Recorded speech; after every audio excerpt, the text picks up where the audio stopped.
Hey there, this is David Drury, and you're listening to the Not That Kind of Christian podcast. It's where we take on tough topics with heart, humor, and hope, and where we try to make sense of faith in everyday life. And now for something completely different.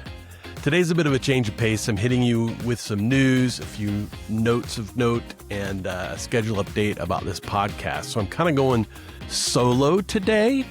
A little bit different here. I guess you could say this is not that kind of podcast on Not That Kind of Christian. But I want to, I don't know, I guess I feel a little out here on an island alone. I'm like Tom Hanks in the movie when he was stranded on an island there doing everything by himself. But I do want to say a few things today, and I hope it's an encouragement to you. I hope we can hit things with a little bit of heart. And I want to hit on some things of news. This is not a podcast where we chase the news each time and things that are coming out. But I do want to back away from this season we're in. Some of the ethos of this podcast is being sensitive to the fact that many in our world today, many of you, our listeners, might have friends or neighbors or coworkers that find out you're a Christian. And you feel in you the need to say, even if you don't say it out loud, yeah, but I'm not that kind of Christian. And I think some of that is things in the world today that Christians may react to. A lot of times Christians don't necessarily approach those things in a way that the world honors or understands. Sometimes they just don't know enough about what we think. Sometimes it's Christians behaving badly. And so I want to talk about some stuff that's a little bit more current. And by current, I don't mean in your, Instagram feed today. I more think in 2026, as we're kind of almost halfway through this year. I want to pause and think about that. So I'm gonna comment on those things first, and then I want to march through some of the things that have happened with this podcast, be a little bit bigger picture with you. And tell you kind of at the end a little bit of our plan for this summer and then next fall in 2026 as we launch into our second season.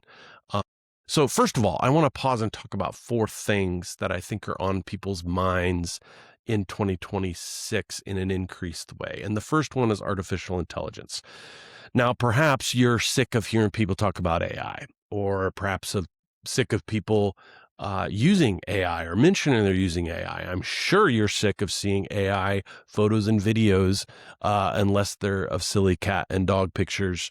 But again, we would all like to see actual dog and cat pictures from our friends and family instead of fake ones, unless they're dancing or something weird. But artificial intelligence, there's something that I've mentioned over and over again, which I think is a portable way for all of us to think and talk about AI in our lives. And you may have heard me talk about it before. I just think it's worth underscoring. And I got this from a writer that evaluates AI and is always really up on everything. So he's very pro AI, but it's a great metaphor. And I think it's the forklift and weightlift metaphor. On the one hand, there's work you might need to do that's kind of the forklift variety, meaning there's heavy lifting involved.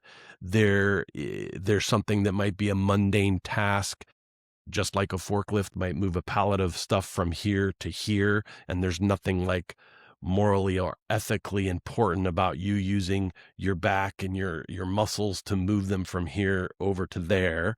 And so using a forklift makes sense. And there's a lot of things that artificial intelligence, particularly large language models, which is the current phase we're in, are useful for in getting things done.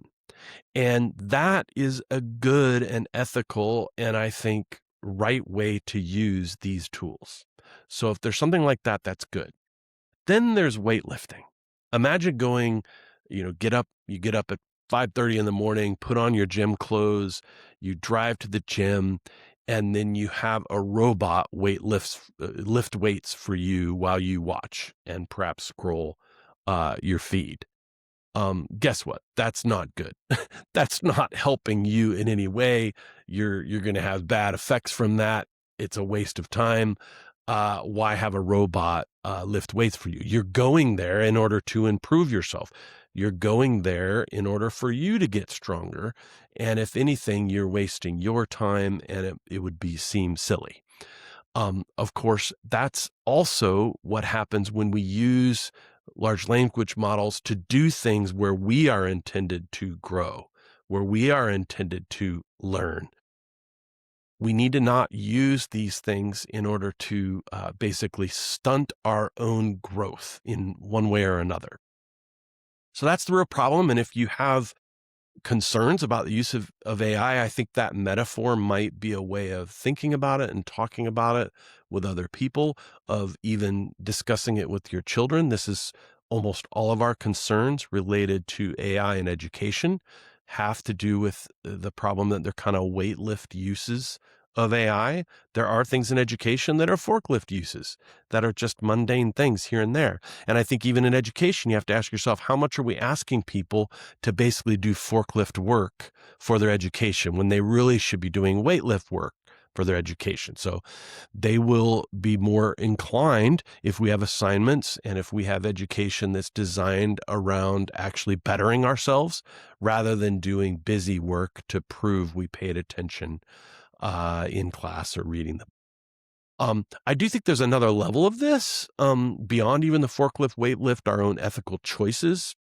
And that's more of a meta conversation that we are going to have, I hope, about what makes human life and relationships meaningful.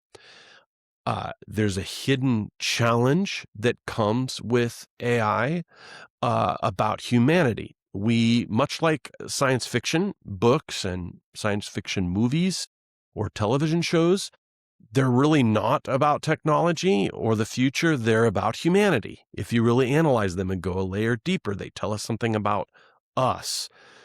In a way, we're doing science fiction in our world today, and we have the opportunity to, instead of talking about AI, let's talk about us. Let's talk about what is uniquely things that we can do, which is, of course, the forklift, weightlift metaphor is about that as well. That really makes our human life meaningful and engaging and purposeful.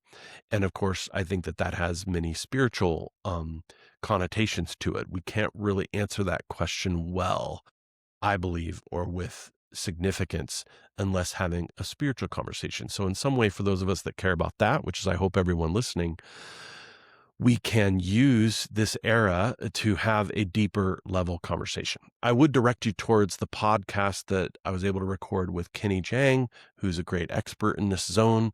Highly commend Kenny to you, and I'll talk about that more in a minute.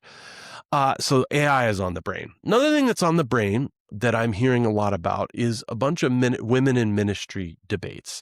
Some of this is because the Southern Baptists are discussing and debating some of these things, and the Southern Baptists are the largest denomination in the United States, although they have been in decline in several ways, it seems the numbers would say, but they're still the largest. And so I think that drives some of the debates. There's also been a lot of really people with a large platform that are making noise on this.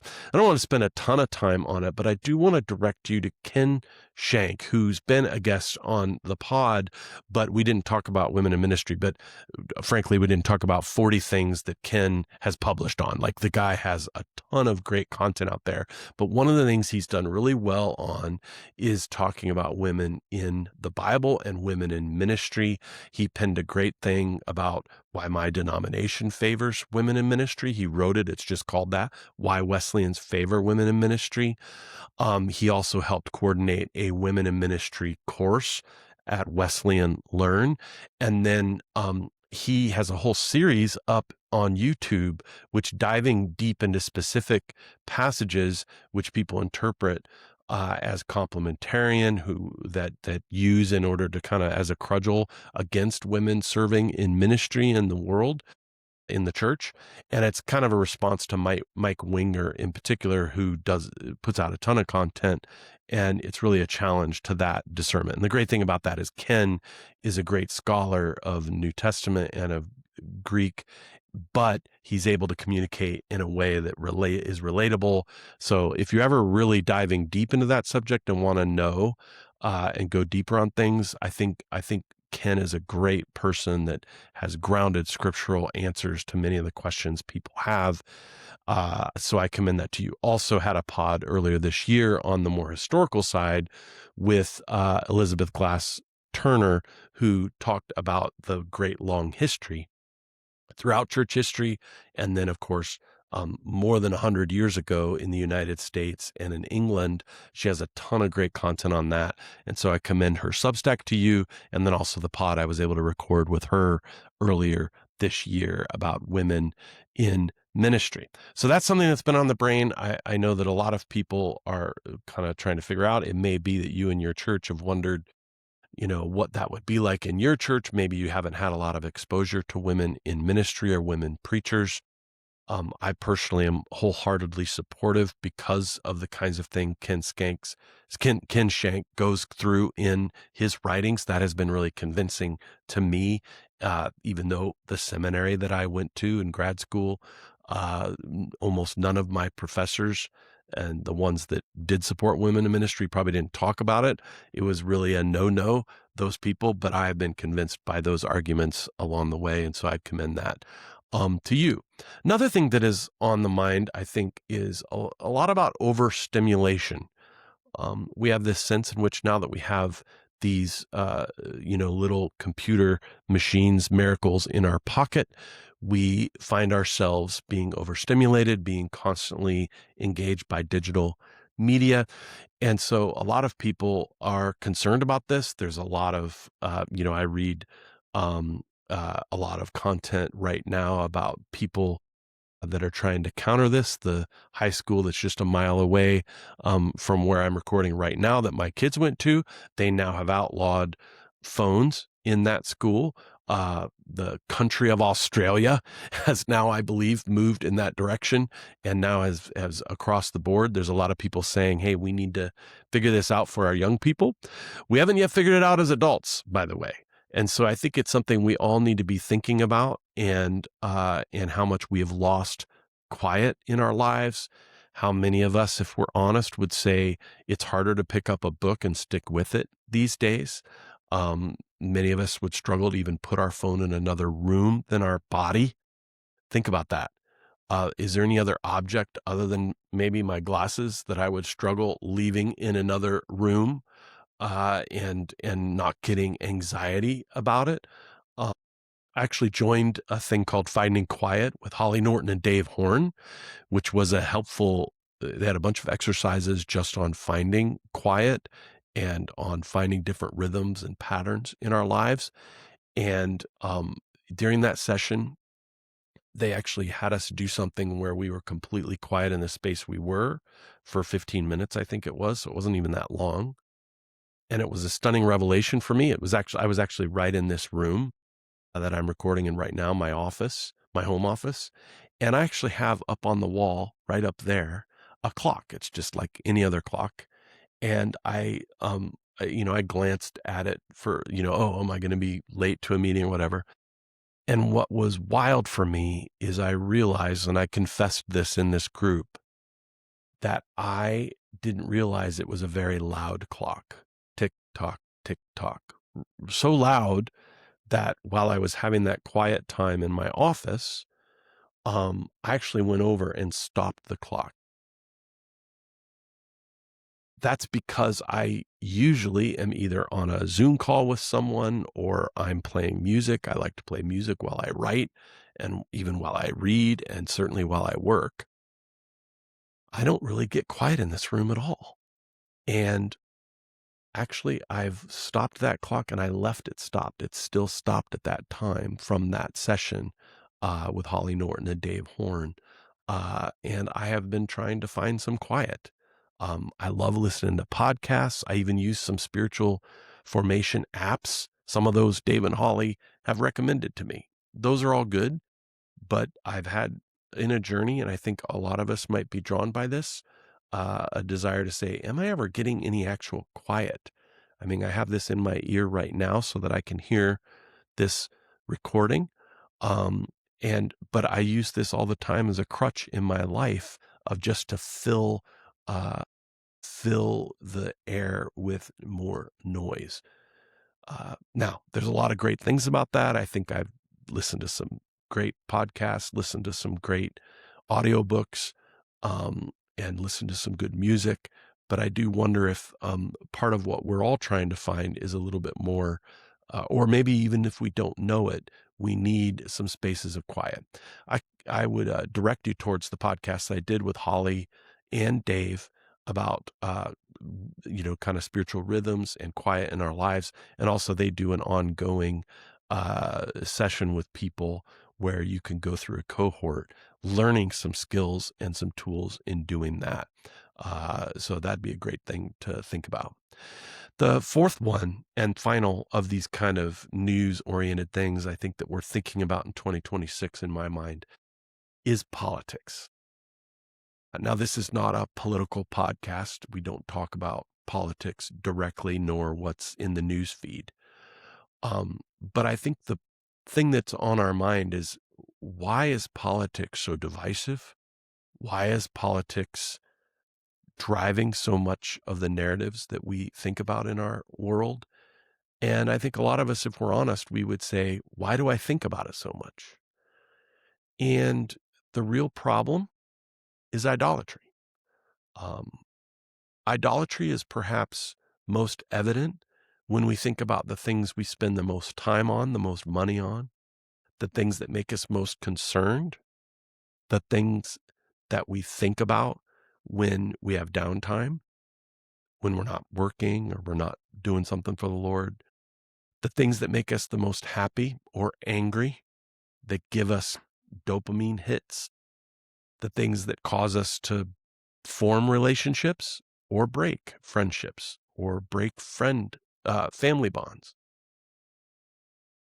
In a way, we could talk about almost anything as a potential idol in our lives. Sports or hobbies could become those in our lives. Addictions, certainly, all meet that pattern. But I wonder if politics is on the rise in my lifetime as something that has become one of the greatest idolatries, particularly for Christians. It used to be that religion and politics were not something you should talk about in polite company. And now it seems like politics has become very acceptable for people to talk about. I think social media has driven this a ton. I would say politics cannot be the most important thing in your life if Jesus is the most important thing in your life. Now, there are political implications. There are principles from following Christ that I think we want to live out. The hypocrisy that some people see in Christians today is a lot of times because we don't live those things out. And then we're so vocal about things like politics. And then you're like, well, why are you not living like Christ said in these other ways, or even having these Christ-like attitudes about certain kinds of people when that seems to be clear from Scripture. And then there's a lot of this other stuff about politics that isn't clear. And maybe even runs counter to our faith. So that's the problem. And I think when it comes to not being that kind of Christian, this is a key one. We can't make politics the most important thing in our life. So some of what I've tried to do is to live differently and think about it. I've noticed in me at times that I've become more concerned about political issues, about things in government that are making me angry or making me joyful. More than they should, of getting obsessed with a conversation happening online, sometimes directly with me and reactions, sometimes not even having anything to do with me, that I latch onto and sort of stalk what people are saying or lurk, as they say, online in the conversation. And so for me, it's some of it's about limiting the amount of time I'm spending engaging with any kind of political content, any kind. Uh, I think it's also getting some diverse perspectives. I know it's been helpful for me to switch from watching news and instead more go in depth into what people are writing about issues and thoughts that are more like 10-year, 20-year problems to think about in terms of policy. as opposed to the kind of 24-hour news cycle that now is kind of a 24-second news cycle because of social media. So that's some thoughts on the different things that I think are on our brains these days. I do think, we have the title for this podcast of Not That Kind of Christian. It's not just a pithy phrase. I do think that the things we talk about on this podcast are, I hope, ways for us all to not be the kind of Christian that would cause us to feel the need around our neighbors and friends and coworkers that find out we're Christian, and to have that internal angst of saying, oh, maybe I should tell them I'm not that kind of Christian. Well, if enough of us live differently and live more like Christ wants us to live and shows us to live in Scripture, then perhaps we won't have to have that instinct any longer. I do want to take a pause now and mention one of our sponsors, and that's Global Marketplace Multipliers. Did you know that your professional skills are a potential passport to the nations? Global Marketplace Multipliers equips you to take your career abroad using an international job as a platform for strategic disciple making. This isn't just about working wherever you live. It's about intentionally living and working where the gospel needs to go, where people don't have access. So learn more at gponline.org/GMM. That's for Global Marketplace Multipliers. Okay, in terms of notes, I want to review some of the roadmap that brought us to here on the podcast. So my intention originally, when Not That Kind of Christian, was I had this odd situation in that I've always wanted to feature other people's writing. I've had my own websites all the way back to I think the late 90s was the first time I actually ever put anything up as my own website. And I've had various different kinds of websites. I currently send things out through Substack, but it's been 30 years I've been writing online, believe it or not. And this fall, actually, it's 30 years, which is kind of, I don't know what I need to do, like get myself a new laptop or something to celebrate 30 years of writing online. But it's always been hard. Writing is hard. Not a lot of people want to be able to do it. I've wanted to feature other people. And the podcast became an opportunity once I was asked to consider doing it. It was an opportunity in my mind to say, hey, maybe some of the people I've asked to do writing, maybe they could come on the podcast. And what I found is a lot of people, it might be a struggle to get them to write a piece for this, or maybe they're busy writing other things, or they write books, or they have their own platform, but they will come on and talk for 30 minutes or 45 minutes about something they're passionate about. And so it's been fun to be able to platform people or engage some people that have quite a platform to be able to get their thoughts to you and to deliver them in a way that is fun and hopefully brings some humor to it, which I always think is important, having these conversations. So the result of that has been a wonderful first season that we've had already on the podcast.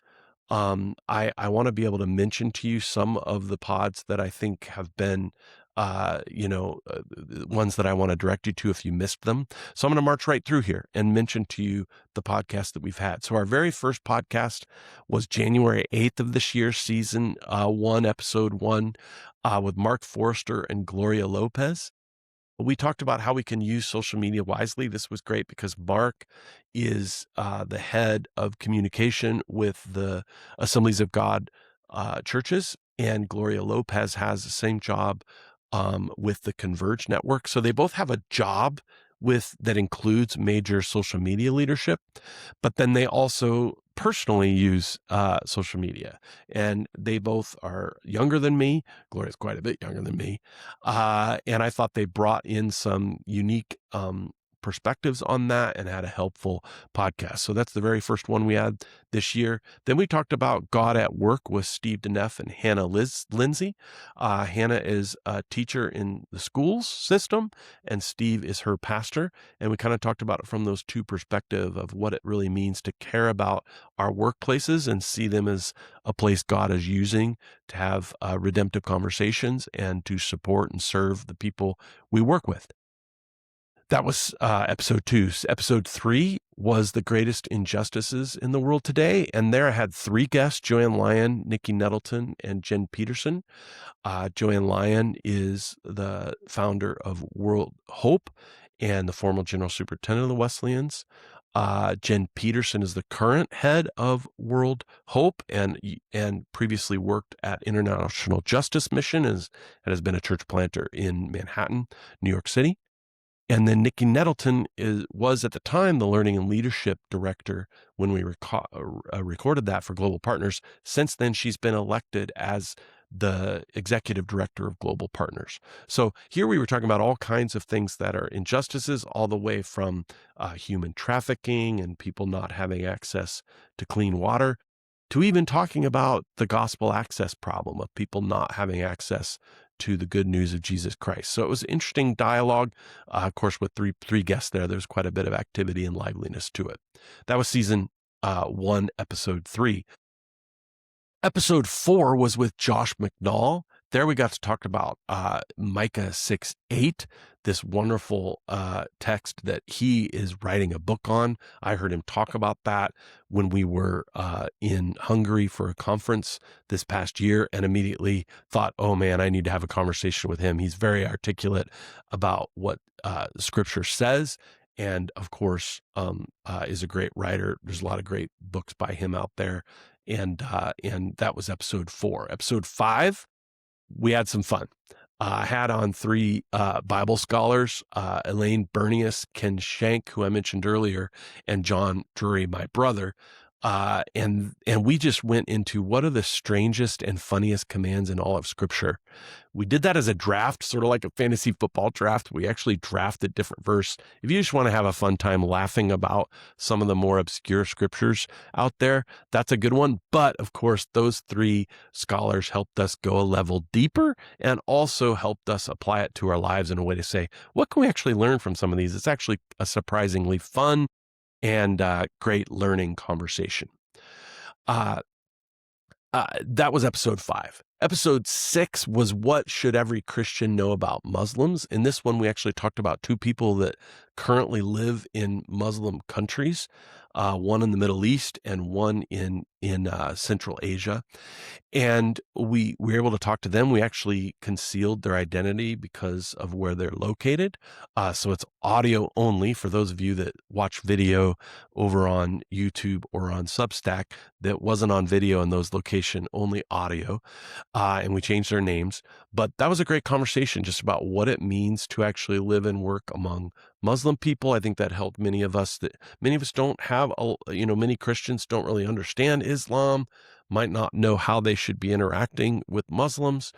And I think it was a learning conversation. Those 2 people that have, lived among Muslims for more than 2 decades, I think were able to teach us a lot. And I really was encouraged by that conversation. That was episode 6. Episode 7 was a conversation with Jamil Acevedo, who's the head of Wesley Seminary, who's a sponsor of this podcast. And Jamil's actually our executive producer. So he's behind he's the man behind the curtain, behind all of this. But I wanted to have him on because he came out with a book about Christians and culture just this past year, and wanted to be able to talk to him about his research and learnings, and even for himself in moving from Puerto Rico right to my home state here of Indiana, and some of the transitions. He was able to talk about that. That was helpful to us. In the next episode, episode 8, we talked about the Christian life and immigrants with Zach Samara, who is the head of Immigrant Connection, and Carlos Tejes, who is a professor up in Minnesota, in Minneapolis. And they were really helpful to us in discussing that hot issue for many of us. And a lot of us don't really know what to think about the ways that Scripture and our kind of government and political environment clash on this. This is an important one for us as Christians. If you haven't yet listened to that, I think it'd be helpful and instructive to you on those issues. Then we went back to one that was mostly fun, and that was with Santi Spady and Amy Boyle. We did a draft again of cringe Christian phrases to retire. You might, even just hearing that, you might think of some crazy phrases that people say to you, or you've heard said in situations that you wish people would not say them. And we just kind of went through and drafted those, and there were some fun ones. Some of those I didn't see coming, and some of them somebody else drafted a phrase that I wanted to bring up. And that's, I think, a funny one. That's episode 9. Episode 10, I had my own daughter, Karina, on this pod, which was kind of a fun one to do. All my children are grown, and my adult daughter, Karina, went viral as a teenager when she was only 16 years old, right when she had gotten a phone, and right when she got an app to be able to put out a story she thought maybe only a dozen people would see. Turned out millions saw it, and it changed her life in ways that were difficult to understand and deal with. I know when I was going through that as a father, we talked about that on the pod. That was kind of hard to understand what my role in that was and whether this was all horrible or good. She turned it into a lot of good things. She even wrote a book called Influenced about her experiences as an influencer and as someone who was influenced by social media. And so that was fun for me to be able to have her share her story. Usually she's sharing her story in little 1-minute clips on TikTok and Instagram and other places. And instead we got to go in depth on that. And I got to ask her hard questions, and I trapped her with a few dad questions too, which was fun. Then in episode 11 was the podcast I mentioned a moment ago with Holly Norton and Dave Horn, the spiritual directors on simple spiritual practices. That's the one. If you're looking for that, it's episode 11. Episode 12 was the one I mentioned about with Elizabeth Glass Turner about what roles women have had in the church. And so this is going through some of the history of women in ministry, helpful context, a lot of unknown stuff that her research is turning up. Episode 13 was a little bit different. This was called One Man's Story of Transformation, but it was interviewing a man we nicknamed Harold for the pod. Again, this was another person who is secure, and so we didn't show his real name or location and concealed a lot of the stuff in it. But overall, it was an unedited, uncut story of one guy who went from here to here with Christ. And just an amazing story of how God changed his life, got a hold of him, how God called him, and how God used him. And from where he was, it was this pretty stunning change to where he would end up. So if you're just looking for an inspiring story, maybe go check that out. One Man's Story of Transformation, episode 13. Then I got to sit down with Miranda Cruz, and we talked about church history and what it might have to say to TikTok Christianity. We talked about some of the trends and things with social media and TikTok in particular, things that people talk about and go trending. Some of those things are really weird and bizarre. None of us thinks that all that stuff is very positive, but we're trying to redeem it and say, okay, let's talk about the issues that are brought up there, and let's talk about what church history has to say to that. So that was helpful because Miranda's a great church historian. We also did bump into politics there. She's written quite a bit on politics and Christianity, and so I was able to ask her great questions there too, with church history and scripture grounding us in that. Got to talk also with Steve Lennox in episode 15. We talked about key questions that Christians answer differently. There's a particular way of talking about that, of kind of 3 questions that if you answer them in a certain way, they change the way Christians view things. Or it kind of helps demonstrate how we have different views on different things. And it maybe helps explain in a way that doesn't get too nerdy why different Christians have different denominations or different movements throughout history. And it's because they answer these 3 questions differently. And Steve and I answer them the same way, and it's why he resonates with me in that regard. These things are not, we will all be in heaven together, but different emphases result from having these different answers. And I think Steve has some great ways of talking about that. Got to talk with another professor in episode 16 with Jerome Van Kyken from Oklahoma Wesleyan University. And we talked about what did the early church really believe. Sometimes we think of these people that lived, 1600, 1800 years ago and think, boy, they don't have a whole lot to say to us today. But Jerome was helpful in saying, okay, this is what actually the early church believed. This is what the creeds are and why the core of these are needed for us today. And I got to ask him some questions about that. He's written a book on the creed in particular, and that was helpful there. I did already mention the podcast episode 17 with Kenny Jang. The episode's title, Should Christians Be Using AI More? Should we be worried? Or perhaps both. And I thought that was a great episode. Kenny does great work in the field of AI, and so I've already mentioned that earlier in this pod. Check that one out. Got to sit down with my professor from my education when I was just 18 years old. I was already having classes with Bud Bentz, and I gave him a challenging thing. I wanted him to give me his top most fascinating Christians throughout his church history. And that's the name of the podcast. It's episode 18. And man, that was a lively one. Bud is up there in age, as you might imagine. I already am. And he was my professor when I was a kid. But man, Bud still got it. He brought it on that episode with some wonderful commentary on, and I had him just go right through history of some of the most fascinating stories. He is a great storyteller and able to relate those. So if you've never really learned much about church history, he would be a great place to start just to get you inspired about some cool stories. Then I got to sit down with Wes Dean, who in the episode called Living and Working Abroad with a Family with Wes Dean. And he lives in Croatia, and he talked about what it's like to move around the world with your family and to contribute to global disciple making. He's a part of our Global Marketplace Multipliers efforts, and so that's a good one to touch on there. Episode 20 was about resilience and God's blessing halfway around the world. This was another secure couple. They're actually living in a Muslim country, have for 25 years.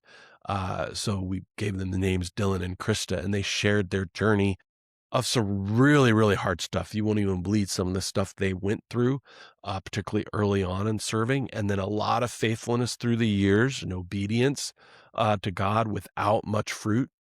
And then some of the great ways God has blessed and really shown himself to be faithful here a quarter century later of some of the things that have happened more recently. So I just thought that was a fascinating journey of hearing how God's moved in and through them. And so that was a great episode 20. And then our last episode of this spring 2026 season was with Charlie Alcock that just came out. Our last one, Charlie and I talked about what is happening in youth ministry today. Charlie just has a very hopeful and positive way of talking about the next generation and those who work with them. And it was helpful because he was a youth pastor for many, many years. Ironically, at one point I worked for him as his junior high youth guy. He was a senior high. And then later on, I hired him when I was an executive pastor. I hired him on to be the youth pastor at my church. So we both have worked for each other and we have a good friendship and different angles. We are completely different kind of guys, but I love his attitude and the way he inspires people, and the work that he does is super unique and one that frankly anyone in youth ministry probably already knows who Charlie is.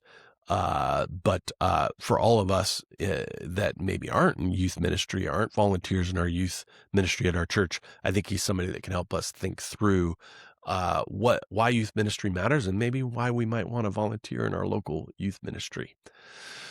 So that's a list of the different things that we've hit on so far in this first season of the Not That Kind of Christian podcast. Whew, wow.